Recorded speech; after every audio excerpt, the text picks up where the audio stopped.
Hi, my name is Marnie Maraldo, and I'm the president of the Issaquah School Board. I have been serving on the board. This is my 16th year.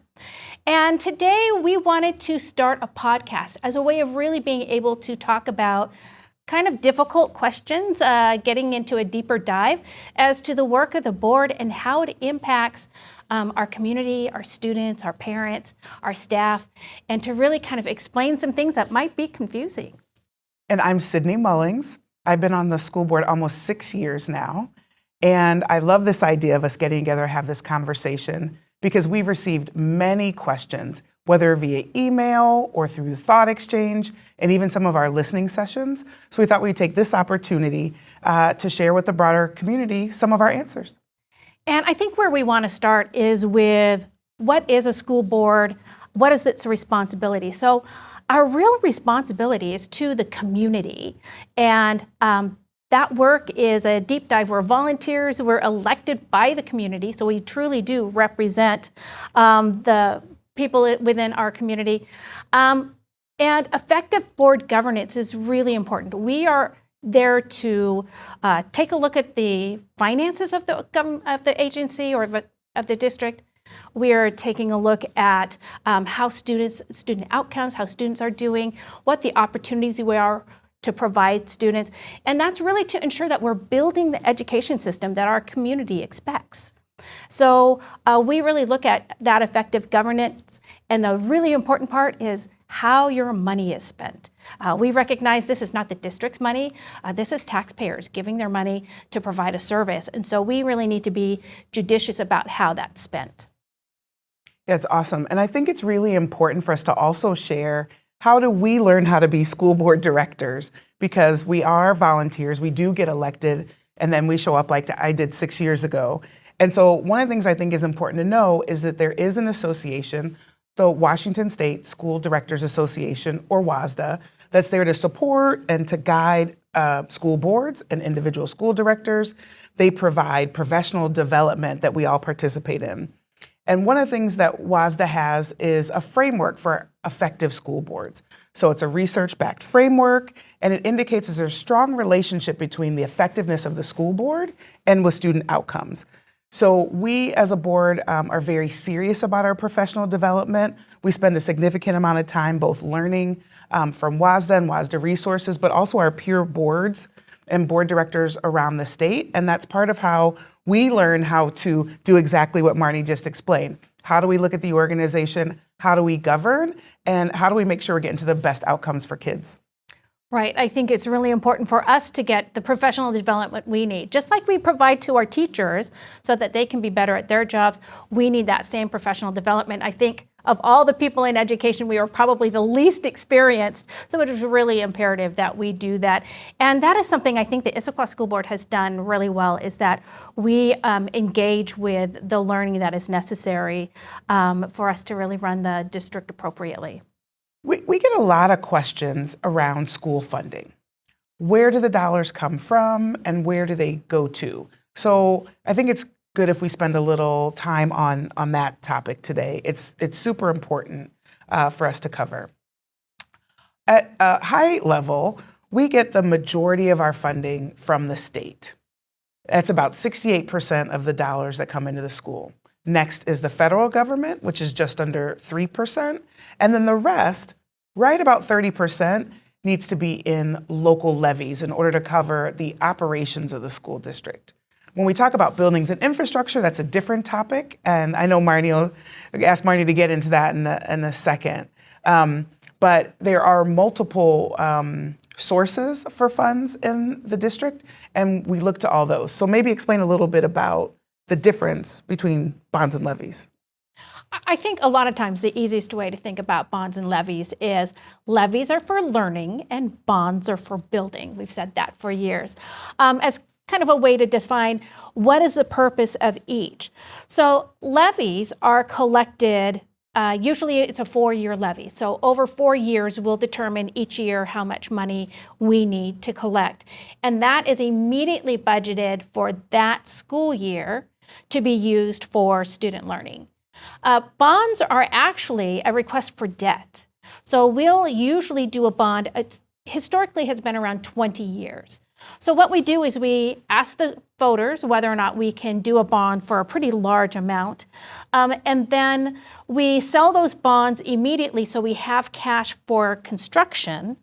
And then we repay those bonds over the 20 years that we're collecting taxes from taxpayers. So it's a little bit different how those are structured and how long they last for. I think the other thing is around levies. There's actually restrictions to those, to how much we can collect. Now, the state is trying to be fair so that smaller districts that can't collect a lot of money don't get way far behind what they can provide their students than larger districts that can collect more.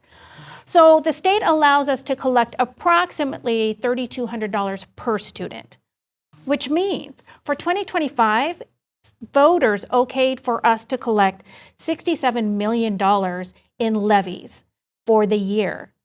But the state's only going to let us collect $62 million. That's a $5 million gap between what the voters said they wanted to fund and what the state will allow us to collect.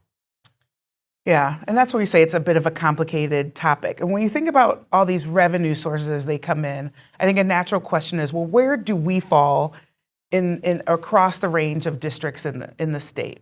300 school districts approximately. Issaquah's in the bottom third of that group of what revenue we can collect from the state, and that gap that we end up with that needs to go to levy, that's widening over the last several years, right? Just like the cost of anything, like when you go to the grocery store, the cost of providing all programs has gone up. So we end up with a bigger gap. So that means that we will continuously go out for initiatives on the ballot or levies in order to support the funding of the schools. And that's by design here in the state of Washington. I think the other important thing maybe to mention is the checks and balances in the process. You talked about that a little bit. So when we go out for our ballot initiative, there's a lot of great work within the district to calculate what we think we should be collecting for. But at the time of disbursement, that double check happens, and we make sure we're always only collecting what we're eligible to collect.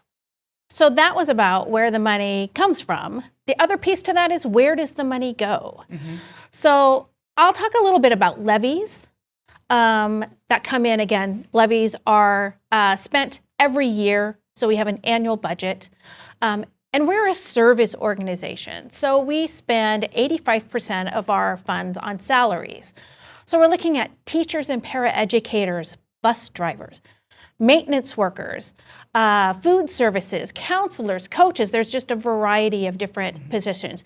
If you think at administrative costs, because people really don't like to pay administrative costs, but that's your principals, that's your superintendent and her staff, that's the teacher coaches that we have, that's the business office to make sure that we're spending the money appropriately. So that's really about 85% is to pay for the people that make the organization happen. Then you're looking at the programs or curriculum, especially around special education. So we have a duty to support all our students, and some of them need a special help and extra help, and so we need to be able to fund that, and a lot of that money comes from local dollars. And then there's the just supplies, energy costs, insurance. I don't know about your insurance, but mine skyrocketed. And so has the school districts. Employee benefits, transportation. So there's a variety of what we call maintenance, operations, and supplies. And so all of those things are paid for out of the levy, and it's calculated every year. We create a budget for that. Yeah, and it's really interesting that there's a lot of guidance on where dollars can go. So one category doesn't get to be used in another category. So I'll talk about bonds and where does that money go? Because again, we have to use it for its specific purpose. So when we talk about bonds, what we're really talking about is our buildings and our infrastructure. So that could be building new buildings, that could be expanding or updates to our existing buildings, that can be major maintenance or replacements, think roofs or mechanicals inside of our buildings like furnaces, and again, we know how much those cost on our own houses. And and even in the case of our planned new high school, it includes things like the road expansion. So that has to be included in the bond to make sure that we can get traffic flowing properly in and out of that area. And just to give an example, when we talk about our own home costs, Issaquah High School is 285,000 square feet as a building. It's shocking, and it sits on 40 acres. And so the maintenance of that property, and one of the things we also have to make sure of, we have $1.3 billion of assets in our buildings around our district. And that's, we want to make sure we're maintaining those and keeping up to the standard of community expectation. So it's super important. Also, when we talk about how do these facilities get used, so we've built them, we've maintained them, making sure we've got them in good working order. Well, we have incredible usage of our buildings, not just for the school day, but also for other activities and our community at large. When you look in the available hours that our buildings are in use by our communities, we're in 23-24, it was 95% utilization. And that means our building space inside, our theaters, and absolutely our fields. We have such heavy usage from our community in all of our schools, all of our fields, and all of our stadiums. And that could be from our PTSAs, our local civic organizations. Issaquah Parks and Recs is a great example, and then all of the youth sports. And so I think it's worth a little myth busting that we've just got all of this field space sitting around that we can shuttle kids around to. And we also just talked about in the levies, the transportation costs. So we really do have to be mindful of, as we expand our population, that we're expanding all of our services as well as the footprints of our facilities. And I know it's been really beneficial for the nonprofit that I work for because we utilize the buildings quite frequently. That's awesome. So the other big portion is like, who's watching where the dollars go? So how are we providing funding oversight? And that is a really big topic and really important. What I can say is that throughout more recently, so we do an audit from the state every year. And we have increased our staffing in our accounting department, not only to provide additional oversight for capital projects, but for overall oversight.